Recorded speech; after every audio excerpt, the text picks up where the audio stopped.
Early on the evening of June 12th, 2012, a 25-year-old woman named MrBallen opened up the door to her hotel room on Phi Island, which is a major tourist destination in Thailand.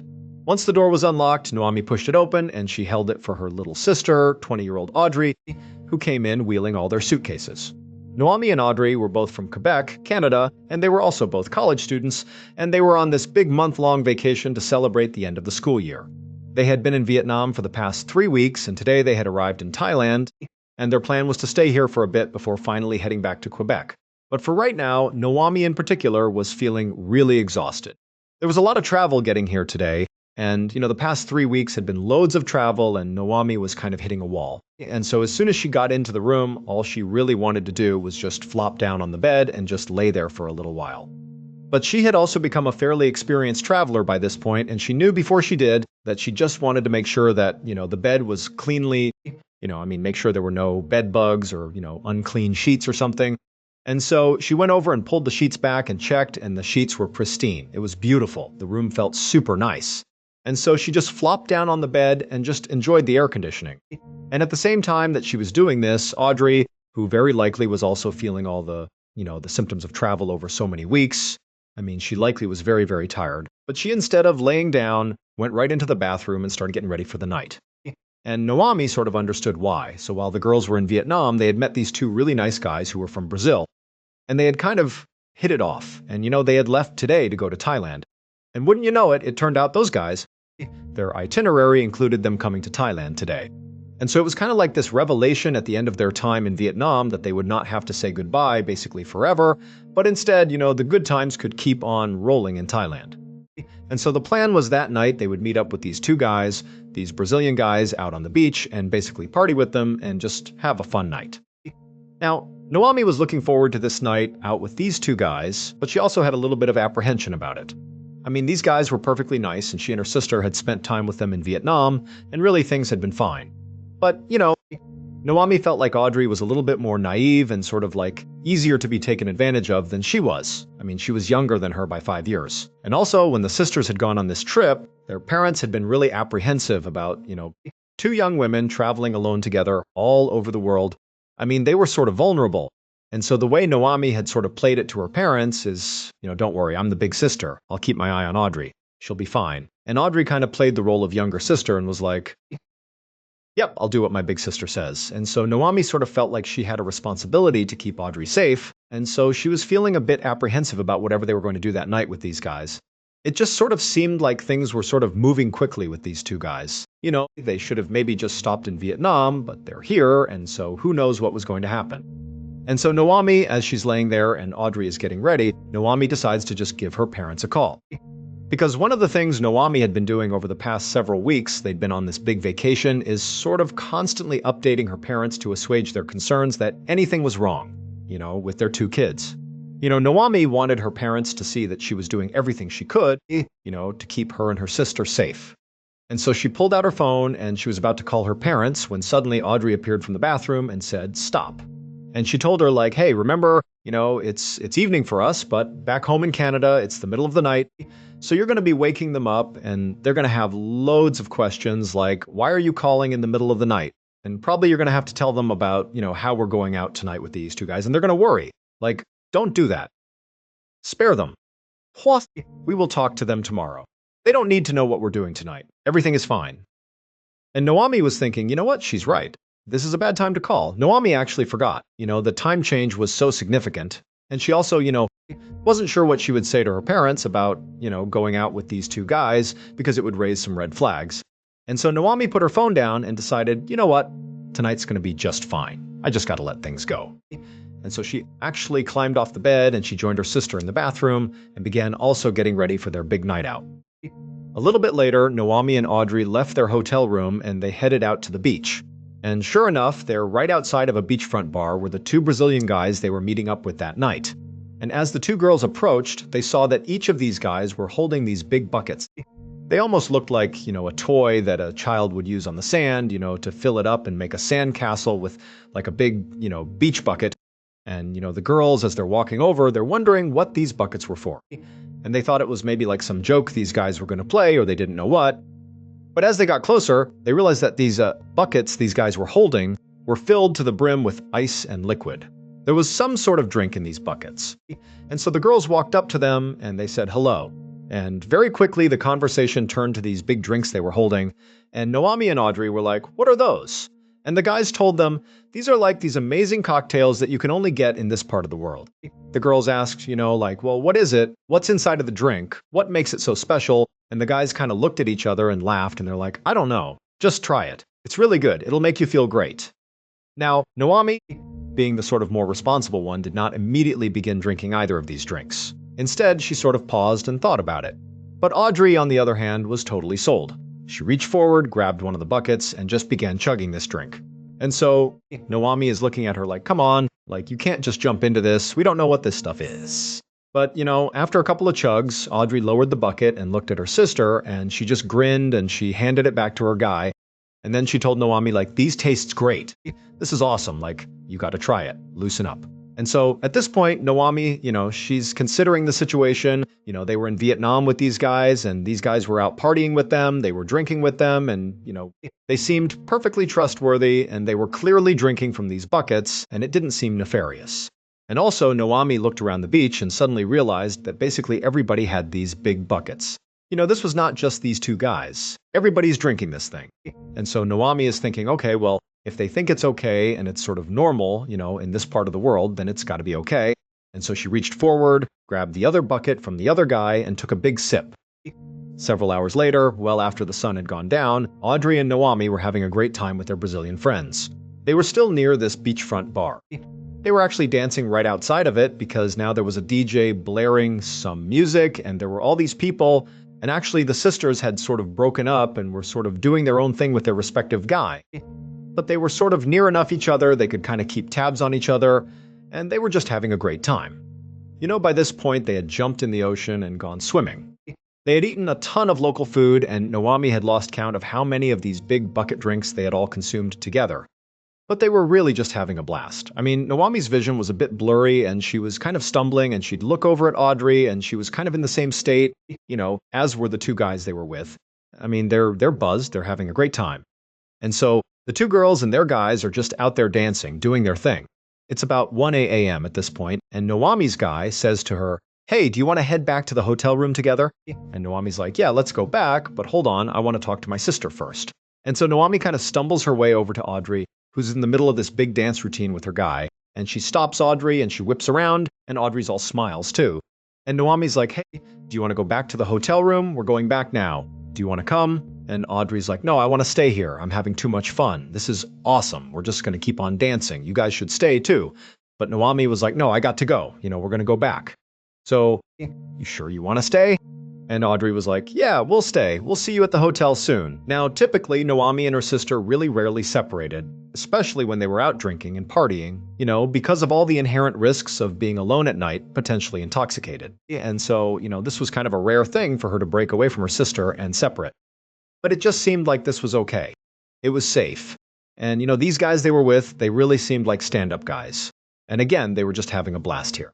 And Naomi didn't really want to stop her from having a good time, and so ultimately she did say bye to her sister and said she'd see her soon. Naomi turned, and with her guy she headed back to the hotel, and Audrey kept on dancing with her guy in front of the beach bar. 3 days later, on the evening of June 15th, a member of the housekeeping staff at the hotel, where Naomi and Audrey were staying, walked up to the girls' room, and they knocked. And like it had been the past 2 days, they didn't get a response because over the past couple of days, the housekeeping staff had not seen anybody come in or out of this room. And now it had gotten to the point where they really had to get in there to clean the room. And basically, if they didn't get a response, this staff member was going to have to unlock the door and just go in there. And so one more time, they knocked on the door and called out, housekeeping, just in case somebody was in there. But again, there was silence. So the staff member put their card into the door, they unlocked it, they opened it up and stepped inside, and seconds later, that staff member was literally running out of the hotel room screaming for help. At 9 p.m. that night, a team of police officers led by Lieutenant Colonel Rat Sambo arrived at the hotel room. Sambo was an experienced police officer, and he'd already been briefed on what was found inside the hotel room. So when he and his team walked inside and saw it for themselves, he wasn't shocked. When they got in there, they found two women inside. It was Naomi and Audrey Bellener, and both of them were lying in their respective beds, tucked up in their sheets, lying perfectly still, and each of them was completely surrounded by vomit. Sambo estimated that these two women had been dead for between 12 and 20 hours. And his first theory as to what might have killed them was alcohol poisoning. I mean, that would explain the vomit. This was also a big tourist destination, and clearly these people were tourists, and so maybe they were out partying, and they died from alcohol poisoning. However, when Sambo looked more closely at the bodies, he noticed a confounding detail. There was all this dried blood on the girls' gums and also under their fingernails. And so that was not consistent with alcohol poisoning. And so Sambo thought, okay, well, maybe the reason they have blood in these parts of their body is because those are defensive injuries. Maybe somebody attacked these girls and that's how they've been killed. But after doing a cursory check around the hotel room, there was no sign of a struggle or any sort of break-in or anything like that. And so, if there had been some sort of lethal struggle in here, it certainly didn't show. And so Sambo and his team really didn't have any idea what had happened here. I mean, they had some ideas, but clearly they needed more information. Specifically, they needed to do an autopsy and a full toxicology report on both women. That would be the only way to really see what happened here. But that would take time. And so while they waited for those results to come in, Sambo decided that what he would focus on instead is trying to figure out what these girls were doing in the hours before they died. Where were they? What did they eat? What did they drink? And who were they with? Over the next couple of days, Sambo and his team interviewed several of the hotel staff. And from those interviews, they learned that Audrey and Noami were visiting Thailand from Canada. And on the first night they were here, the two women went out early in the evening. And then one of them came back with some unidentified man at 1 a.m. They came back to the hotel. And then at 4 a.m., the other girl came back to the hotel also with an unidentified man. And so there are Noami and Audrey and these two unidentified men that are in the hotel room, presumably from 4 a.m. until 6 a.m., when both of these unidentified men left the hotel room together, and the two girls were presumably left inside the hotel room. Lieutenant Sambo reviewed some security footage from the hotel which confirmed this entire timeline was correct, which meant Sambo really needed to speak to these two unidentified men because they clearly were the last ones to see these girls alive. And so the police department put out an announcement about Noami and Audrey's deaths, as well as a public call for help in identifying these two unidentified men. And shortly after making this announcement, the police learned that these two men were Brazilian, and unfortunately, they had already left Thailand on their way back to Brazil. And so obviously Brazil is outside of his jurisdiction. And so he had to appeal to Interpol, which is an international police organization, and appealed to them to find these two Brazilian men and interview them. About a week later, Sambo finally got a call from Interpol. They had found these two men and they had interviewed them. And they told Sambo that when they informed these two guys that Noami and Audrey had died, the two men seemed genuinely shocked. And then when they were asked, "Why were you so quickly on a flight out of Thailand back to Brazil?" they said, No. There's nothing suspicious about it. We already had booked those tickets way in advance. We just got on the flight and left. There's nothing more to it." And so Interpol said they continued to press these guys and ask them, hey, you were the last ones who were with these girls before they died. Tell us about their condition.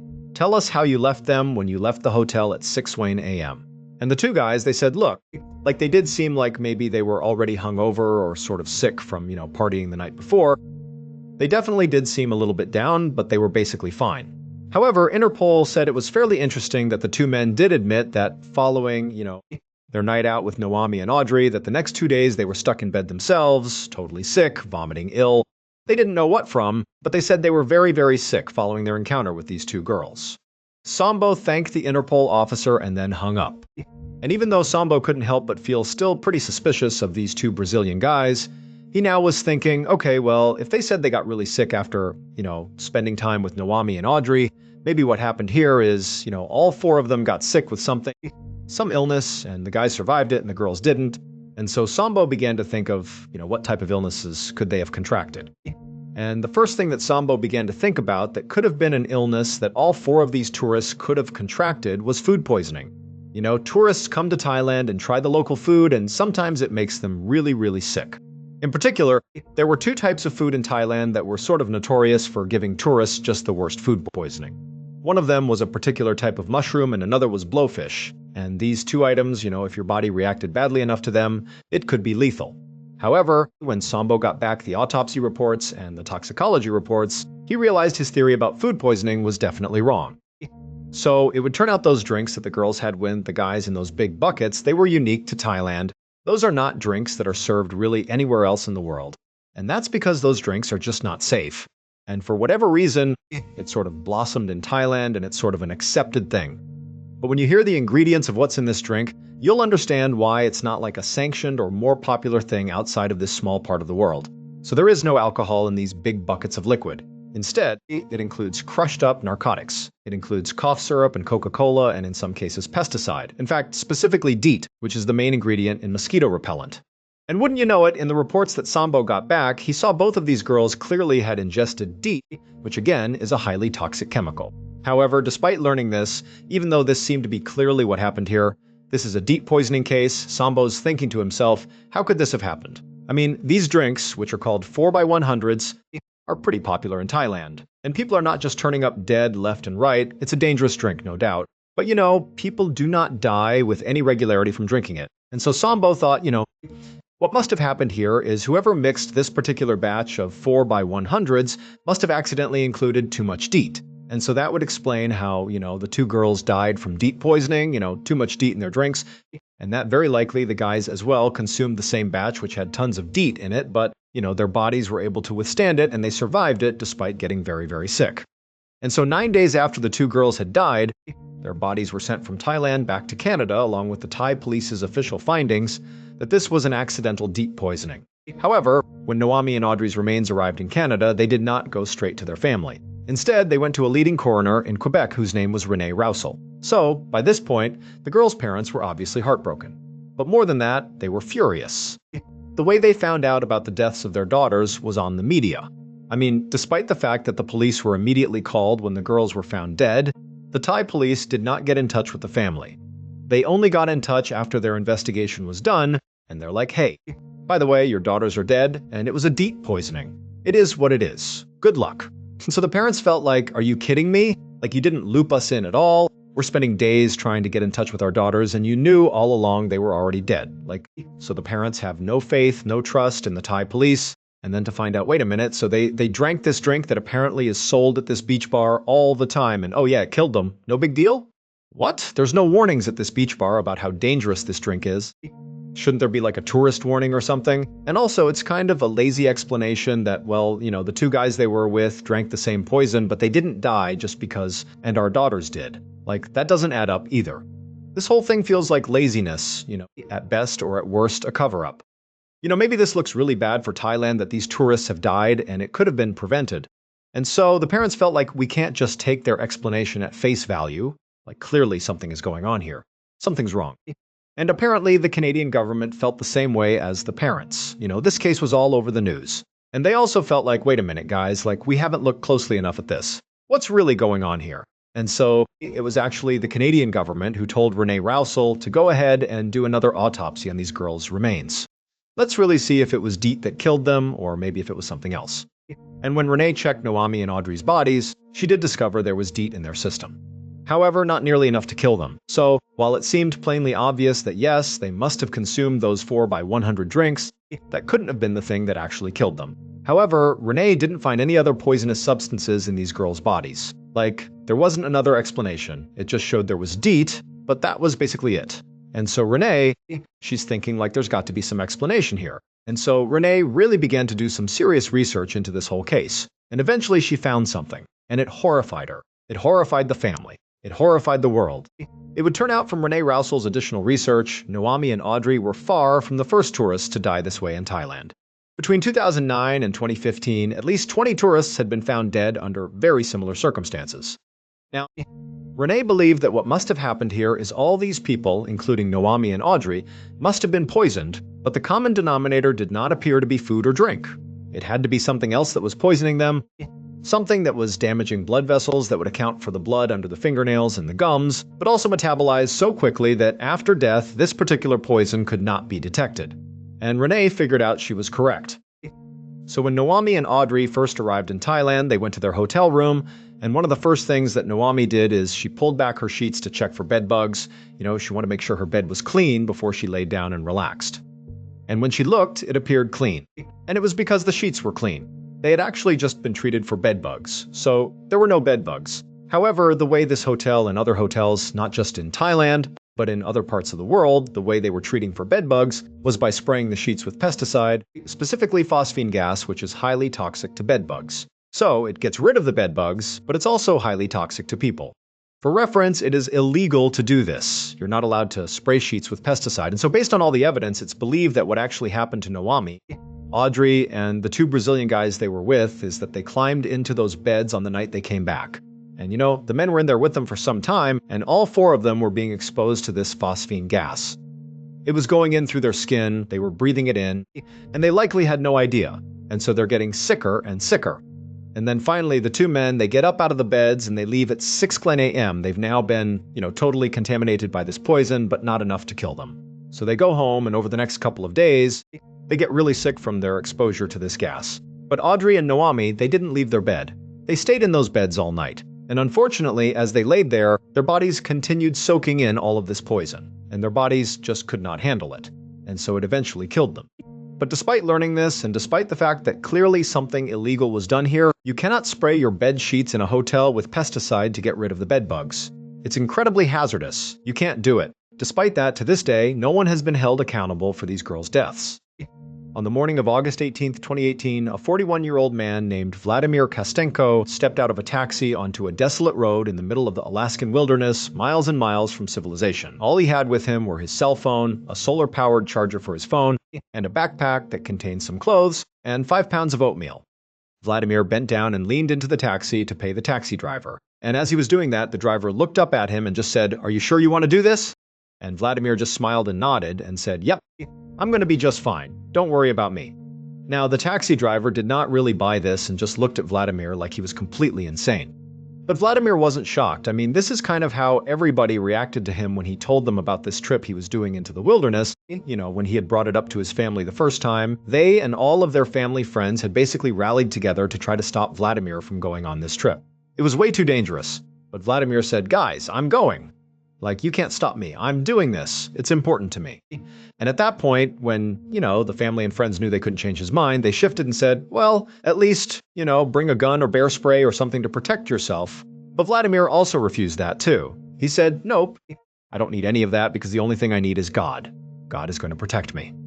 So Vladimir was extremely religious. He actually had left his home country, Russia, when he was in his early 20s because he was being persecuted for his Christian beliefs. And so now in the United States, he lived out in Washington State and basically lived his life like a monk. I mean, he spent the majority of his time, basically praying and meditating and reading religious books, and he would often go on these multi-day long fasts. He did work part-time as a mechanic, but he rarely charged his clients when he did work. And then even when he did charge them, he was working so few hours that the money he was making was totally unsubstantial. But again, the way Vladimir looked at this is he didn't need money because ultimately God would take care of him. But despite all of his fasting and his praying and, his generosity lately, Vladimir had been feeling really lost. He did feel deeply spiritual, but at the same time, he didn't really feel fulfilled. He felt like he was missing purpose in his life, and it was really starting to bother him. And so it was around this time that Vladimir decided to go on this big trip. One of Vladimir's family friends was this guy named Dmitry Krin, and he owned this small cabin way out in the middle of the Alaskan wilderness. Now, Dmitry didn't use this cabin very much, but he kept it in great shape. It was fully furnished. There was a wood-burning stove inside, and the pantry was stocked with a 3 years' supply of food. And so at some point when Vladimir and Dmitry were talking, and Vladimir talked about feeling sort of lost and wanting to reconnect with his spirituality and find his purpose in life, well, at some point Dmitry said, "Well, hey, if you want, you can go use my cabin and sort of disconnect from society and go retreat out there and sort of focus on yourself and sort of get right with the world. You're welcome to go out there anytime you want. You can stay out there as long as you want, and for free, no problem." And Vladimir had happily accepted. And now here he was standing on this desolate road in the Alaskan wilderness, watching as the taxi driver drove away. Except he wasn't even close to the cabin. I mean, he was in the middle of nowhere already. But he still had to go 14 more miles with no trail to make his way to this cabin. But Vladimir was so excited. He really felt like this was the thing he needed to figure out his purpose in life. And so he put his backpack on, took a deep breath, and began to hike. 3 months later, on November 3rd of 2018, Dmitry, Vladimir's friend who owned this cabin, found himself in his plane flying over the area roughly where his cabin was. And Dmitry was feeling very concerned. So obviously, Dmitry suggested Vladimir go out and use this cabin. And so he was totally open to the idea of it. But Dmitry had also told Vladimir that when he went out there, he really ought to bring a gun with him, or if nothing else, at least some bear spray or something to protect himself, because this is truly the wild. You are not at the top of the food chain anymore, and you want to be able to protect yourself. But Vladimir had said no, he would not be going with any sort of weaponry, that God was going to look after him and he'd be fine. And Dmitri is like, that's a bad plan. But he just could not convince Vladimir to change his mind. And so ultimately, Dmitri sort of regretted even suggesting this idea because he didn't expect Vladimir to go unarmed. But he felt like, you know what, it's already in motion. And so he told Vladimir, okay, fine, do your thing, but when you're out there, I need you to communicate with me regularly so I know you're okay. And Vladimir promised he would. And at first, that is exactly what happened. Vladimir, made the 14-mile hike from where he was dropped by the taxi. He got to the cabin, he got all set up, and then just about every other day or every few days, he would hike up this nearby mountain where there was cell phone service and he would update Dmitri. He would tell him that things were going great. He was spending lots of time meditating and praying and, he was foraging for berries and there was this pesky squirrel that kept coming in and stealing his food, so he was trying to figure out what to do with the squirrel. But clearly things were going fine and Vladimir appeared to be safe. However, after 6 weeks of Vladimir being at this cabin, those pretty regular updates just abruptly stopped. Now, at first, Dmitri kind of chalked it up. It's like, well, I've been talking to him for weeks. There didn't appear to be any, burgeoning crises or anything going on in his life that might warrant some concern. He's a capable guy, maybe because it's the Alaskan winter, and Alaskan winters are notoriously dark. There's not a lot of sunlight. Maybe his solar-powered charger isn't working. He can't get enough sunlight, so he can't charge his phone. And so maybe that's what it is. He just can't contact me because his phone doesn't turn on. Basically, Dmitri was coming up with these sort of rationales for why he wasn't hearing from his friend. But as the days went on and Dmitri still didn't hear from Vladimir, he couldn't help but start to feel like something's wrong here.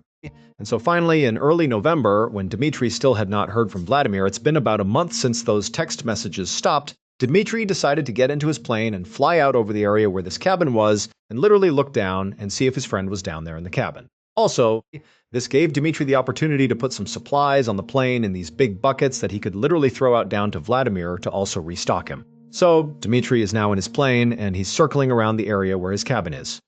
But this cabin is really small and it's sort of in this big sea of trees. I mean, there's nothing else for miles. And so it's pretty difficult with the naked eye to actually look out and see his own cabin. But Dmitri had this camera on the underside of his plane that he could maneuver and look all around. And he had this screen that he could see from the cockpit that was basically an enhanced view of the ground down below. It was a lot easier to see, for example, his cabin. And so as he was circling, he's moving the camera around and then bam, he sees right in the middle of his screen is his cabin. And there doesn't appear to be anything wrong with the cabin.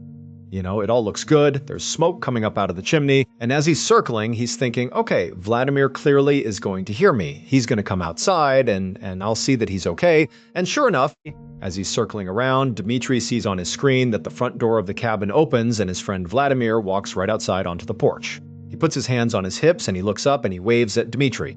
And there's this moment of clear recognition.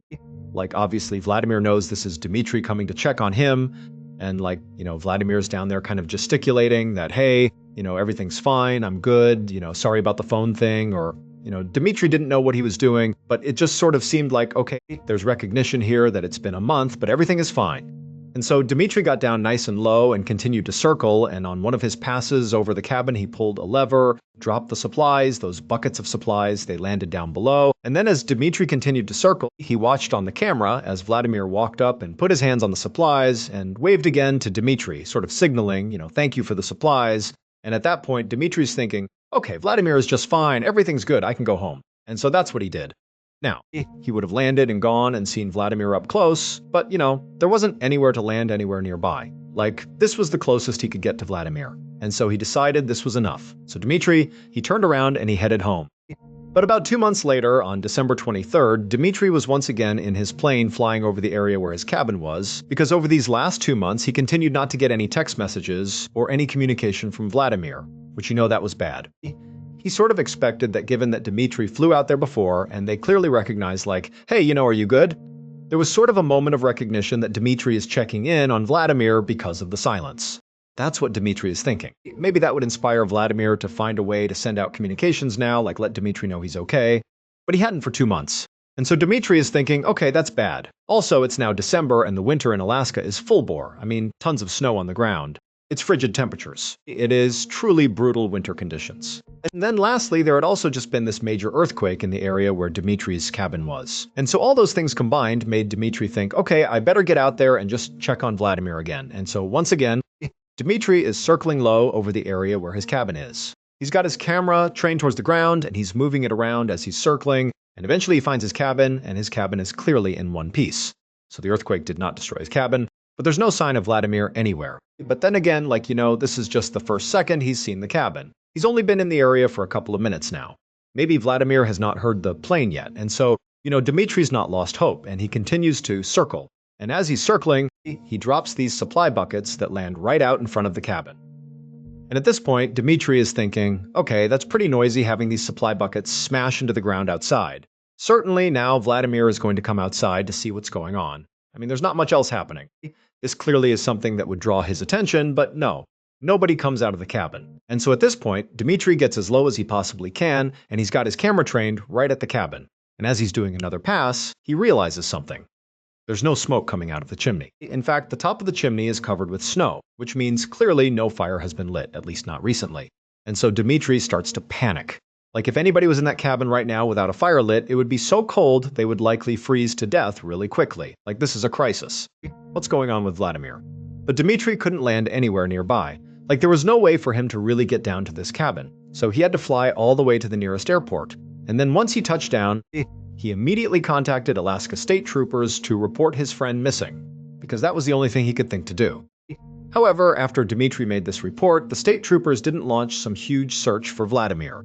And that's in part because they weren't actually sure he was missing. They understood that Dmitri, after flying out over the area, had seen snow on the chimney cap, and it's really cold out, like nobody could survive without a fire. And also, he flew over the area, dropped supplies, and Vladimir didn't come out of the cabin. How could he not hear that stuff? They understood that, but they're also thinking it's possible Vladimir just might not have been in the area. Maybe he was out hunting or, foraging for food or whatever he was doing, and maybe he just wasn't in the area, and that's why it gave you the impression that he was missing. And so that was one part of it. And the other part is the weather was atrocious in this part of the world. And so just sending out a search party into the terrible weather out into the wilderness was really risky. And so the troopers thought it just wasn't worth doing this big search. And so instead of launching a big search, the troopers told Dmitri that what they were going to do instead is just comb through airline records, local airline records, to see if maybe a Vladimir Kostenko had, taken off and flown out of the area. Maybe he didn't tell Dmitri and he just left. Maybe that's why he's not there. And this really frustrated Dmitri and the rest of Vladimir's family because they're all looking at this as a true emergency. And they're thinking there's no way he just hopped on a plane and flew out of here without telling anyone. And so finally, 3 days after filing this missing person report, Dmitri said, "Enough is enough. I'm going to just take it into my own hands and go out there myself and see what's going on with Vladimir." So he chartered a private helicopter and he flew out to the cabin. And when he got there, he gets off the helicopter and he just scans the property and he sees, this little cabin and there's, firewood outside stacked up with snow all over it. There's loads of snow on the cabin and there's snow kind of drifted up on the front door, making it seem like nobody's come in or out of this cabin for some time. And Dmitri, he's looking around for Vladimir, but there's no sign of life anywhere. Dmitri calls out for Vladimir, but there's no response. And so with some level of trepidation, Dmitri begins walking up towards his cabin. And when he gets close enough to the front door, he notices something weird. He sees that the front door of this cabin has clearly been boarded up from the outside. There's this big piece of metal that's been placed, basically blocking the door so nobody could go inside of it. And so Dmitri is thinking why would you do this? Unless you were leaving the cabin, but why would Vladimir leave the cabin? Where is he? I don't understand what's going on here. And so Dmitri goes up to this piece of metal and pries it off the front door. And then he swings open the front door and he looks inside and everything is pristine. Vladimir is not inside, but the cabin looks immaculate. There's still firewood, there's still food, there's no sign of chaos, no sign of any struggle whatsoever. Everything looks exactly like it should. And so Dmitri, he began walking around inside of this cabin looking for any clue as to what happened to Vladimir. But there was nothing until he got to the firewood. He noticed that clearly Vladimir had been labeling his firewood. There was one piece of firewood in particular where the writing was very clear. And what it said was frankincense aroma, do not burn. And so Dmitri is looking at this piece of wood, that's been labeled as something that he shouldn't be burning, and he's looking at other pieces of wood that also have some level of labeling on them. And he's thinking what does that mean? I don't understand that at all. But that was it. There were no other clues about where Vladimir had gone. And even the labeling of the wood, that didn't give him anything. And so the impression that Dmitri got after seeing this firsthand was that at some point Vladimir, for reasons completely unknown, just decided to board up the cabin and disappear into the Alaskan wilderness with basically no protection, no clear sign he even brought food with him. He just got up and left. Friends and family and even some authorities believed there was a chance he could still be out there somewhere. In fact, at one point, authorities thought they had found Vladimir in Hawaii.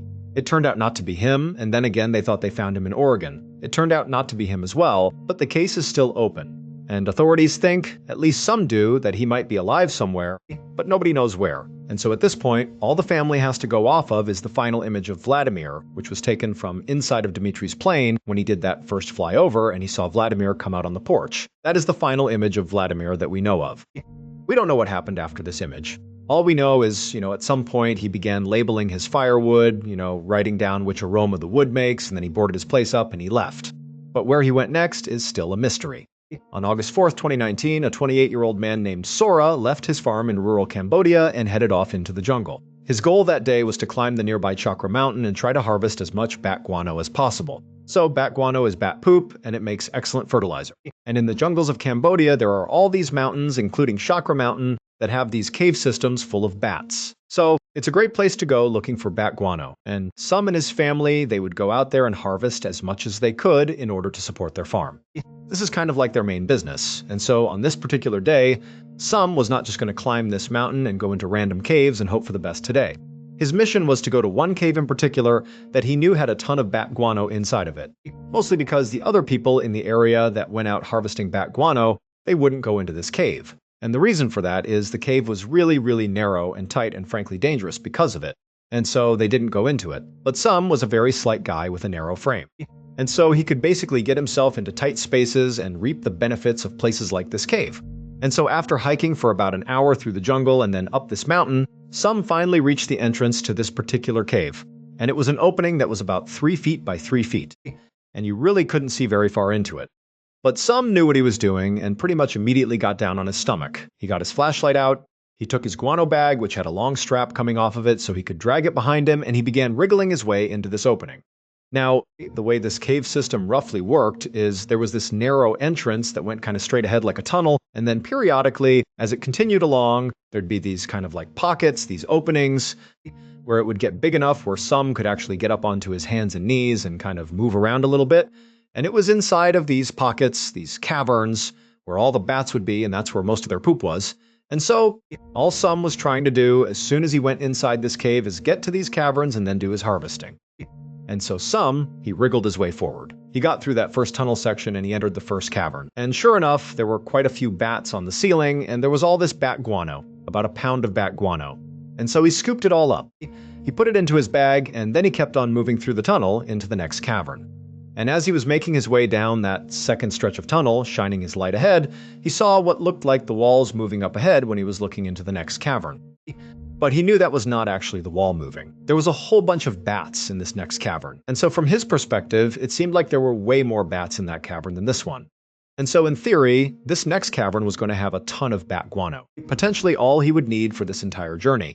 He could just pack his bag and leave after this next cavern. However, there was a small problem. Now, Sum had come to this spot many times before, and he knew that going from the first cavern to the next cavern had a little bit of a hiccup. On the ground as you crossed the threshold into the second cavern was a crack in the ground that basically ran perpendicular to the way this tunnel ran. Now, the crack was only about 6 inches wide, but when you were over it shining a light down into this crack, it was like it went on forever. It was like this unending hole in the earth. And so Sum always just got creeped out climbing over this crack because there was really no way to go around it. You really had to go right over the top of it because all he was thinking about is like what's down inside of this deep hole in this cave. It's reminiscent of how people are scared of really deep oceans like thalassophobia. It's fear of what's down there, and so Sum just really didn't like it. But again, he knew there was going to be a ton of bat poop if he could just cross over that crack, and so it was worth it. And so Sum wriggled his way through the tunnel. He reached the crack, he kind of shined his light down and again saw just this never-ending pit that just shot straight down into the earth. But Sum took a deep breath and he wriggled over the top of it successfully. And after he crossed it and he was about to enter into the cavern to get this huge bat guano payload, he felt something tugging on him. And immediately, he was terrified and he whipped his head around wondering what could possibly be grabbing him. When he realized nothing was grabbing him, it was his guano bag that he dragged behind him with that big strap. It had gotten stuck on the crack itself. Some was immediately relieved because he had really hyped up the idea that maybe there was some monster behind him or something, but there wasn't. And so he just kind of grabbed his strap and kind of jimmied the bag out of the crack. But as he did, he lost his flashlight. So he's moving the bag and he kind of fumbles the flashlight, and the flashlight rolled backwards into the crack. And as soon as this happens, Some is watching with horror as he's seeing the light kind of jostling around as it tumbles down into the crack, but then it comes to a stop. Like, it didn't just fall endlessly into the earth. It got wedged at some point, and the light from the flashlight was actually shining straight up. So it was pretty near the surface. And so Some is thinking to himself, okay, that's bad. I can't lose my flashlight. I have to be able to see to get the bat poop and to get out of here. But let me just turn around and I'll reach into that horrible crack and I'll get my flashlight and everything will be okay. And so Some carefully backed back down across the crack. And when he was looking straight down into the crack, he could see the flashlight, and it was wedged, pointing straight up maybe 1.5 feet or 2 feet down. Now, Some did not want to reach his arm into this crack for all the reasons he was scared of the crack. Like, he doesn't know what's down there, but he really needs his flashlight. And so Some kind of backed himself up and mentally prepared himself, and then reached into the crack and began blindly reaching down, hoping to grab this flashlight and yank it out as fast as he could. But as he reached, he couldn't quite get to the flashlight.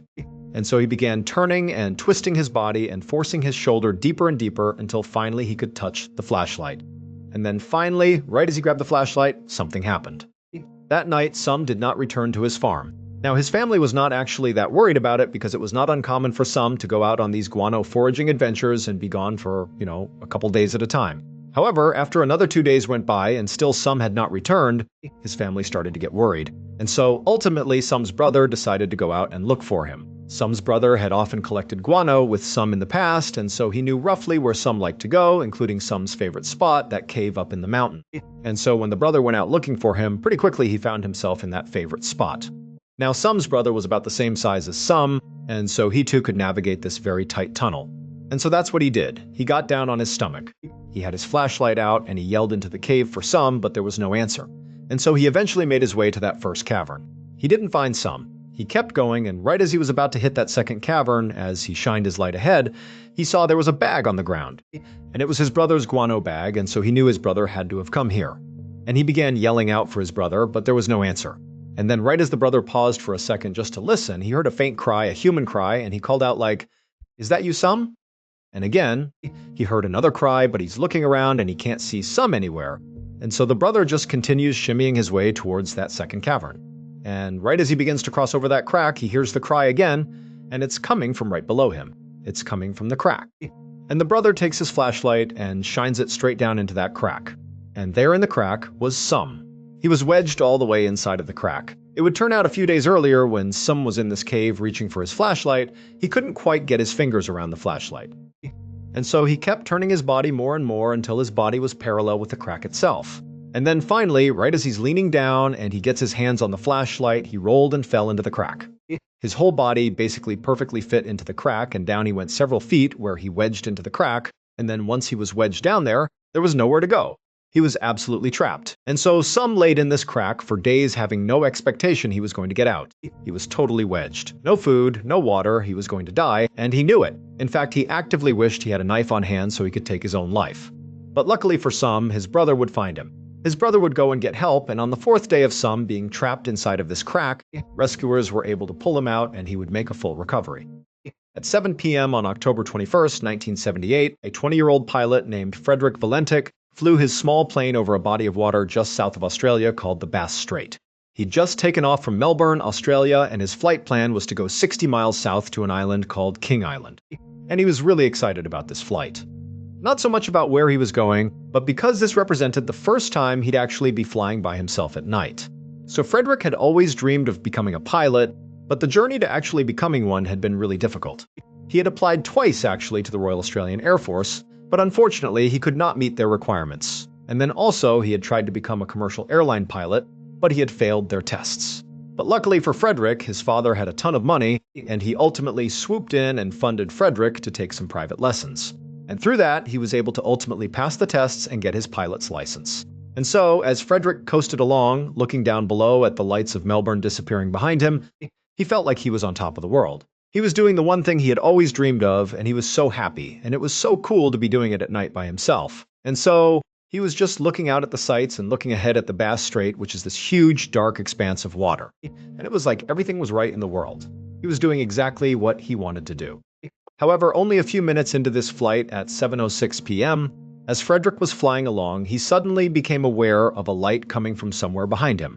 Remember, it's nighttime, so it's totally dark where he is, and he's flying over a body of water. So he's kind of like in this void of darkness. And so any lights are really going to illuminate the cockpit. And so he sees this light. He turns around, and maybe 3,000 or 4,000 feet behind him, he sees what looks like a plane. That is the source of the light. And right away, Frederick's thinking that is both surprising and also potentially very problematic because he knew from his training that that was far too close to be to another plane. And so the only explanation was either that pilot was off course or Frederick was off course. And Frederick's thinking, if I'm off course here and I'm flying where I shouldn't be, I'm going to get in trouble with air traffic control and I might lose my pilot's license, like the one thing I covet, I might lose it. And so initially, Frederick really didn't know what to do. He was sort of panicking and just kind of frozen, like, I don't even know what I'm supposed to do right now. And as this was happening, Frederick kept instinctively looking back at this light, trying to figure out what this plane was doing. And every time he would turn around over the course of just a few seconds, it was very obvious that this light, this other plane, was gaining on him. And so Frederick starts to worry, like, this is not just about maybe getting in trouble or not. This plane might crash into me. Look how fast they're going. Like, what do I do? And so Frederick, at this point, he double-checked that he was on course. And based on his instruments and what he had been doing, he really felt like he was on course here. And he just thinks, you know what, the best thing I can do here is just call air traffic control. So he grabs the radio and he gets a hold of Melbourne Air Traffic Control and he says, hey, there's this plane that is like right behind me. They're gaining on me. I'm worried they're going to crash into me. Do I need to deviate? Like, what's going on here? And the air traffic controller very calmly says, okay, let me check the radar. Let me check the schedules. And so Frederick, the whole time he's waiting for a response, he's looking over his shoulder and still this light is gaining on him. It's getting closer and closer. And then finally, the controller gets back on the radio and they tell Frederick there is no other aircraft anywhere near you. Like there's nothing over the Bass Strait. You are completely alone. But Frederick couldn't believe this because by now the aircraft that was right behind him has gotten right behind his. It's basically right on his tail. And Frederick is now completely panicked and he's getting ready to try to explain like, no, wait a minute. Like there's got to be a better explanation here. There's something right here. But at that very moment, it becomes very clear to Frederick that this is not some ordinary aircraft because it began doing something when it got right up behind his aircraft that no normal aircraft could do. This light suddenly began orbiting Frederick's aircraft. Frederick is traveling forward and this ball of light is basically whipping around his aircraft as fast as can be. He can barely make it out. He's starting to panic and at the same time Frederick begins to hear the sound of his engine starting to fail and there was no reason for it. His craft was fine when he took off, but now it's clearly sputtering and failing. And so all Frederick could do in this totally intense, panicked moment is just grab the radio and begin talking to air traffic control about what he was seeing. The person Frederick actually spoke to on the ground in this moment was an air traffic controller in Melbourne named Steve Roby.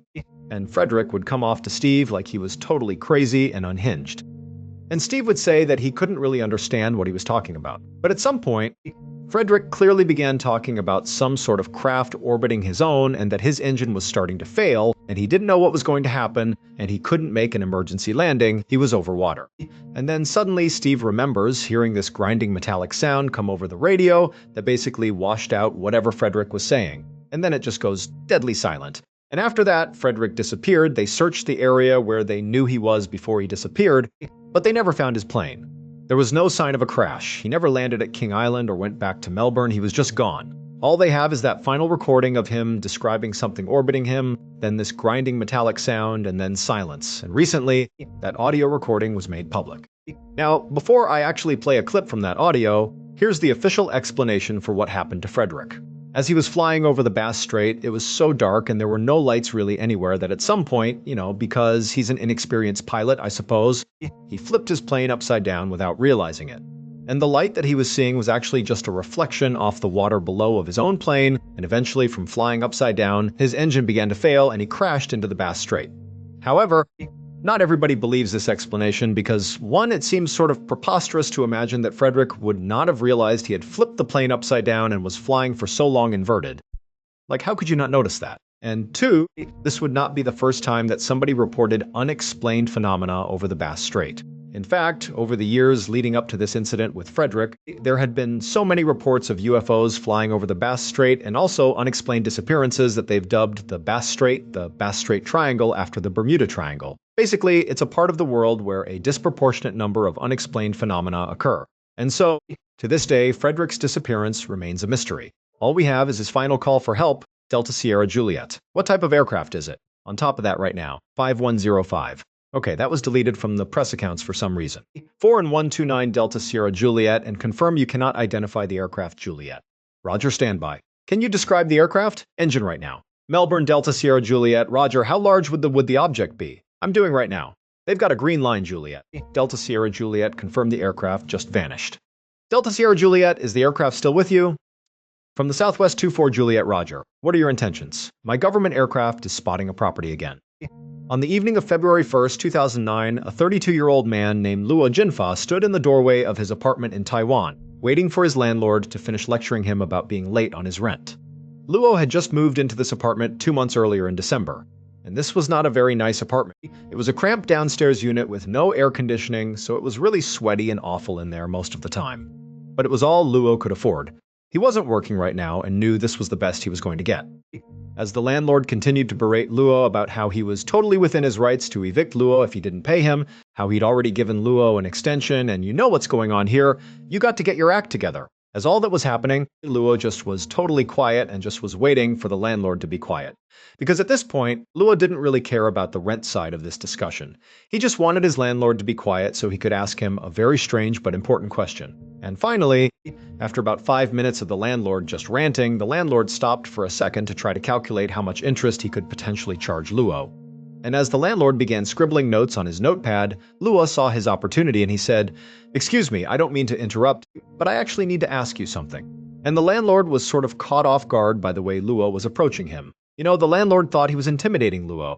So the idea that Luo was now going to, interrupt him and go a different direction with this conversation felt sort of disrespectful. But the landlord looked at Luo like, "What question could you possibly have?" And Luo just said, "Do you know if anyone's been murdered inside of my apartment?" After Luo asked the question, the landlord just stared at Luo. Like he didn't really know how to process this question at all. But then, after a moment, this look of shock disappeared. And once again, the landlord was just annoyed with Luo and said, "You know what? I know what's wrong with you, but I'll be back in a month and you better have your rent." And then the landlord just turned around and walked away without answering Luo's question. Now, Luo was pretty stressed out about paying the rent. I mean, he had no money and had no idea how he was going to pay his landlord in a month. But the much more pressing issue in Luo's life were the very strange things happening inside of his apartment, which is what prompted him to ask that strange question to his landlord. And so not getting an answer to that question just made this whole situation that much more stressful for Luo. And so after the landlord disappeared down the hall, Luo kind of hesitantly turned back around and went back inside his apartment and shut the door. And immediately he just felt terrified. 1 month later, on March 2nd, 2009, a day after the rent was due, Luo's landlord had still not received rent from Luo. And so he spent that entire day, March 2nd, calling Luo trying to get him on the phone to be like, "Where's my money?" But Luo wasn't answering his phone. And so eventually the landlord went to Luo's apartment and knocked on the door. Eventually, when Luo didn't come to the door, the landlord just used his own key to let himself in. Now, the landlord didn't really know what to expect when he walked inside of Luo's apartment. All he knew was that Luo was kind of a weird guy, and he certainly wasn't paying rent. And, his general impression of Luo was definitely a bad one. And so he kind of expected the apartment to reflect the negative things he thought about Luo. But when he stepped in there, even the landlord was shocked at what he saw. I mean, the apartment was in total disarray.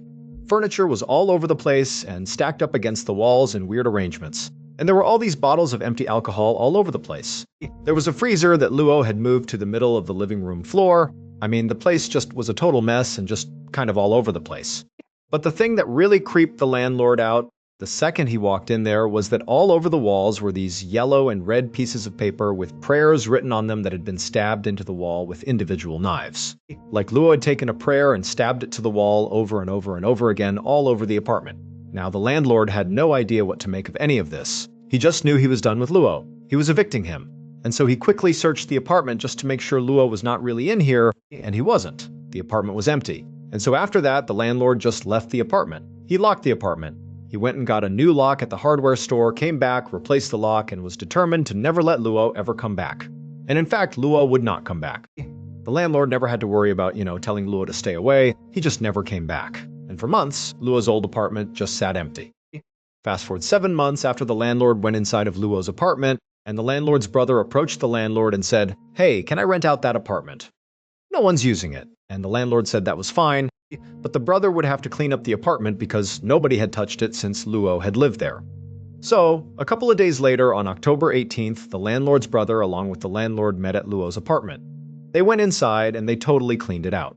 Basically all the furniture and the lamps and everything in there, some of Luo's old clothes and things he had left behind. They took it all out of the apartment and they loaded it into a truck and they drove to a nearby recycling facility where they sold whatever they could and then dumped the rest, and then they left. However, when the workers at the recycling facility began processing some of the junk that had been left behind by the landlord and the brother, they made a discovery that immediately made them stop and contact the police.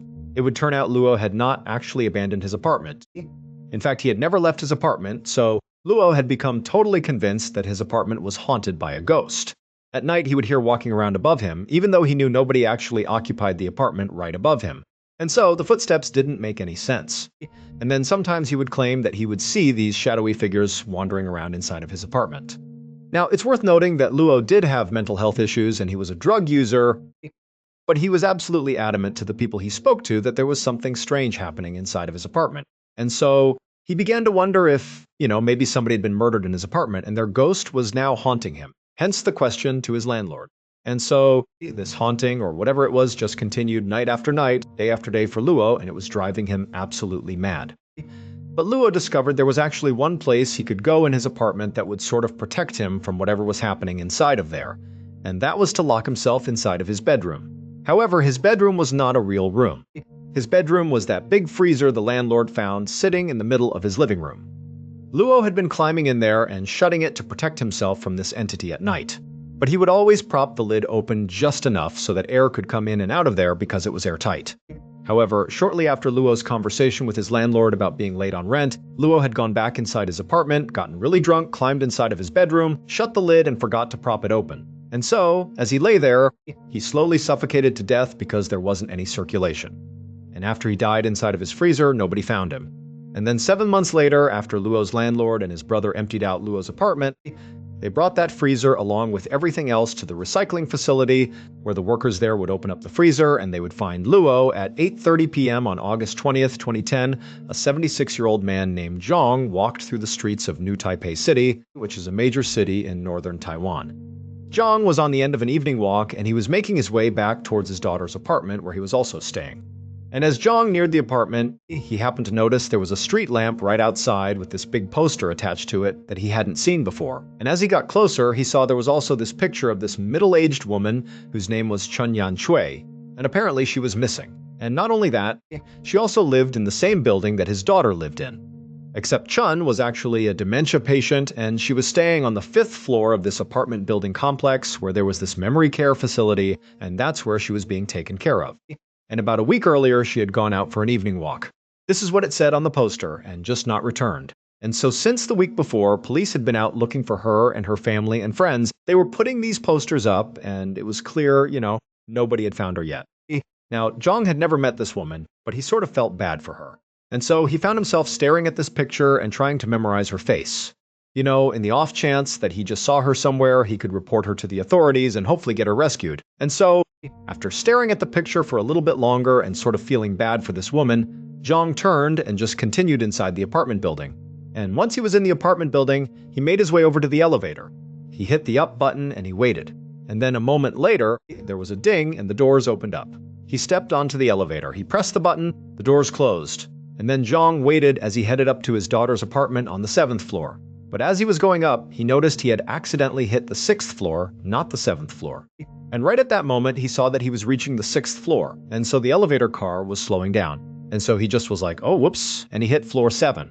But by the time he hit floor 7, the car had come to a stop on floor 6, and the doors were opening like it would need to reset.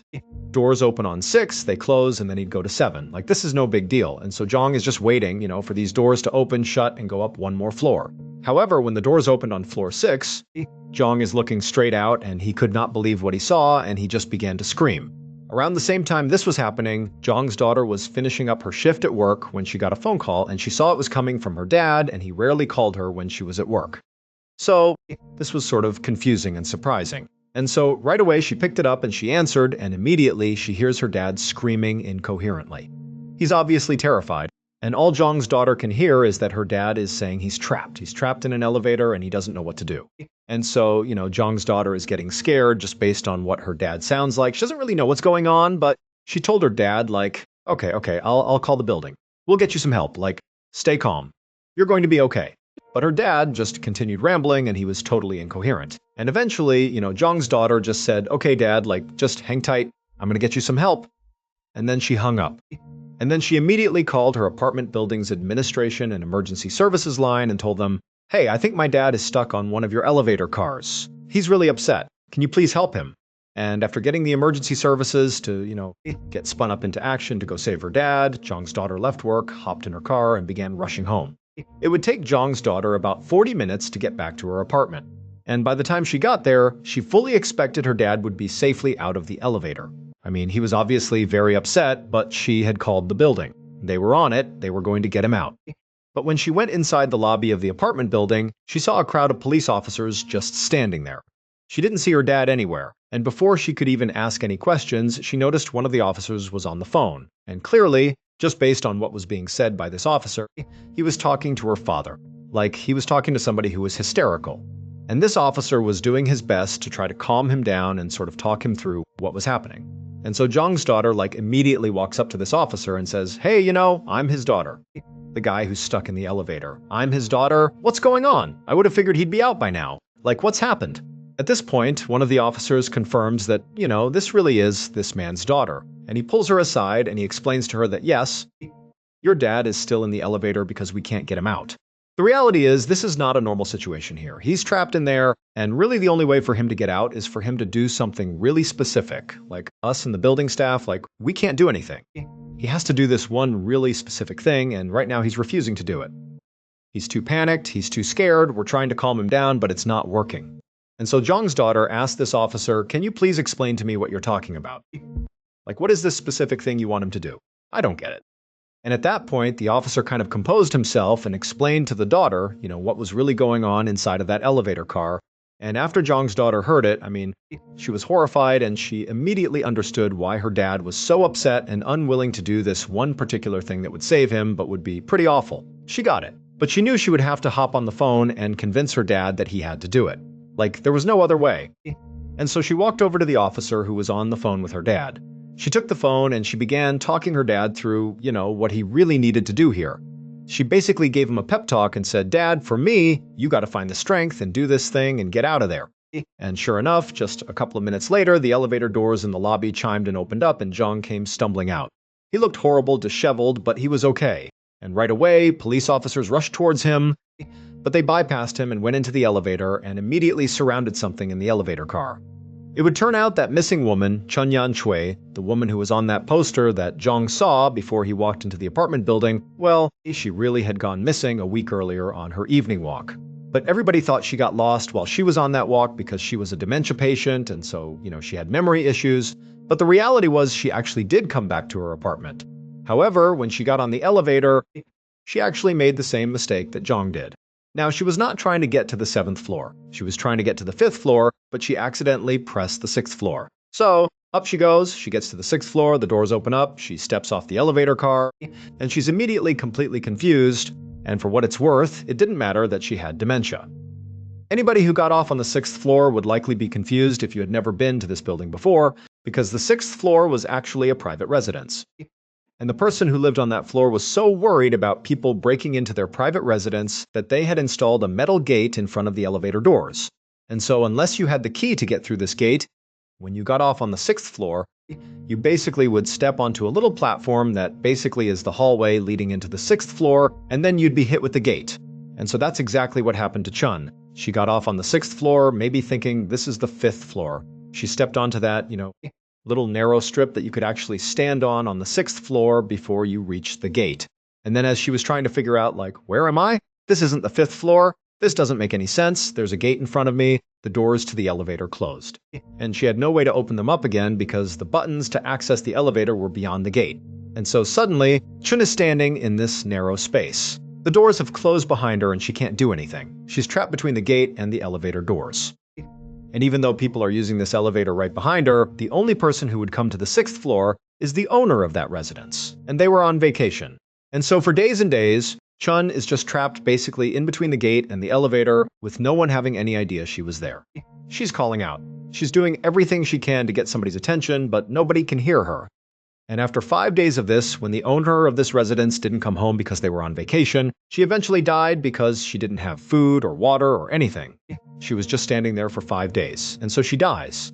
And then a couple of days later, Jong accidentally rides to the 6th floor. He's like, oh shoot, I need to go to 7. He hits 7, but the doors open on 6. And when they do, Chun's body, which had been basically frozen in the standing position, fell backwards onto him, pinned him to the ground. He starts screaming and freaking out. He gets out from underneath her, but her body, which was in rigor mortis at this point, is stiff. And she was lying like a board on the ground with her feet jutting out onto the 6th floor and her upper half inside of the elevator. And so she was blocking the doors from closing. And so Jong is freaking out. He's calling his daughter. He can't believe this. There's this dead person in here. And eventually, police get involved. And they tell Jong, you just got to move the body so the doors will close. But again, her body is heavy and it's stiff and she's obviously deceased. She's starting to decompose and Jong basically couldn't handle it. And he was unwilling to move her body until his daughter hopped on the phone and said, you got to do it. At which point he managed to lift her up, get her out of the way, and kind of push her off to the side of the elevator car. He rode down to the bottom, at which point the police came in and handled the situation. Now, the owner of the 6th floor residence was not held criminally responsible despite putting that gate up that created this trap that killed Chun. However, despite that, he would end up paying Chun's family about $97,000 equivalent just to compensate for her death. Heat. Around 11:30 a.m. on August 14, 2005, 2 Greek military fighter pilots flew in their jets high above Athens, Greece, following behind a Boeing 737 commercial airplane. This commercial airplane was Helios Airways Flight 522. It had left Cyprus at 9:19 that morning with 121 people on board, and it was scheduled to have landed in Athens 45 minutes earlier. But instead, shortly after takeoff, Flight 522's pilots had stopped responding to air traffic control, and now the plane was just circling right over the city. And so at some point, the military became concerned that perhaps Flight 522 had been hijacked. And at some point, the hijackers were going to crash the plane into a city. And so in response to that, they had sent up these 2 fighter pilots to see what was going on. Now, when the 2 fighter pilots arrived on station in the air right behind Flight 522, at first they couldn't tell what the issue was. There was no fire or visible smoke or any damage to the aircraft, and so the 2 fighter pilots in tandem flew up alongside the plane so they could look inside the windows. And when they did and they saw inside to the actual fuselage, they saw all the oxygen masks were dropped down in front of the passengers, and all the passengers had the masks on. However, all the passengers were passed out. They were slumped over with these masks strapped to their faces. Now, the fighter pilots had no idea if these passengers were unconscious or dead or some combination, but for right now, all they cared about was, are the pilots conscious and able to fly this craft? And so the 2 fighter pilots flew up until they were parallel with the cockpit, and they looked in the window and they saw not the pilots. They saw the oxygen mask drop down, but the pilots were not there. Instead, they saw this one guy who was clearly not a pilot. He was not in a pilot's uniform, looking out the window at them, just waving, just some random guy. And so the 2 fighter pilots had no idea what to make of this. Before the fighter pilots could even begin to react to whatever was going on here, this random guy in the cockpit looked out at one of the fighter pilots and just began gesturing down with his index finger, and then a moment later, Flight 522 began to descend. To fully understand what happens next, we need to go back to just before 9 a.m. on the same morning. So 9 a.m. was takeoff, and right before, the crew of Flight 522 did their routine safety checks of the aircraft, and they determined that the craft was ready for takeoff. However, they had actually missed one crucial thing. There was a knob on this aircraft that was switched to the wrong setting by a maintenance person right before takeoff, and nobody had noticed. So it wasn't put back to where it needed to be. And so Flight 522 wound up taking off on schedule, and at first everything was fine, totally normal. But about 2 minutes into the flight, all these alarms began sounding on the aircraft, and then the oxygen masks dropped from the ceiling. And the reason for that is that knob that had been set to the wrong setting controlled how much breathable air was in the aircraft during flight. It basically had been switched to off, so there was nothing to breathe in the airplane, and so by the time these masks were dropping down, people on the plane were already passing out, including the pilots. They were passed out pretty much immediately when those masks came down, and so it was absolute chaos in this plane. Everybody's passing out except for one person, 25-year-old flight attendant Andreas Padromo, who when the masks came down, he was awake, he was conscious, and instead of grabbing one of those masks from the overhead, he managed to connect himself to one of the emergency oxygen tanks. Now, the reason that's very important is the masks that drop down on an aircraft have a very limited supply of oxygen. But Andreas, who was actually training to be a pilot, was aware of that, and he put on this emergency oxygen tank which had way more oxygen to it. And so suddenly he's breathing a much longer air source, and he's looking around the plane and everybody's passed out except for him. Now, we don't know at what point he learned this, but at some point, Andreas would have noticed as he's breathing on this emergency oxygen tank that out the window, he would see the plane is just flying in circles. And it would have dawned on him that not only are the passengers out, but very likely so are the pilots. And so, literally, there's nobody flying this plane. And so he had a decision to make. Either he was going to just sit here until the plane crashed, or he was going to do something like try to fly the plane. And that's what he ultimately decided to do. And so Andreas stood up, he took his oxygen tank, and he headed into the cockpit, and after moving aside the unconscious pilots, he attempted to fly this plane. And so the two fighter pilots who flew up alongside the cockpit and looked in and saw that one random guy who was waving to them, that was Andreas. And unfortunately, despite the fact that Andreas was training to become a pilot, he was not remotely qualified or skilled enough to fly a big Boeing 737. He had no idea how to fly this aircraft.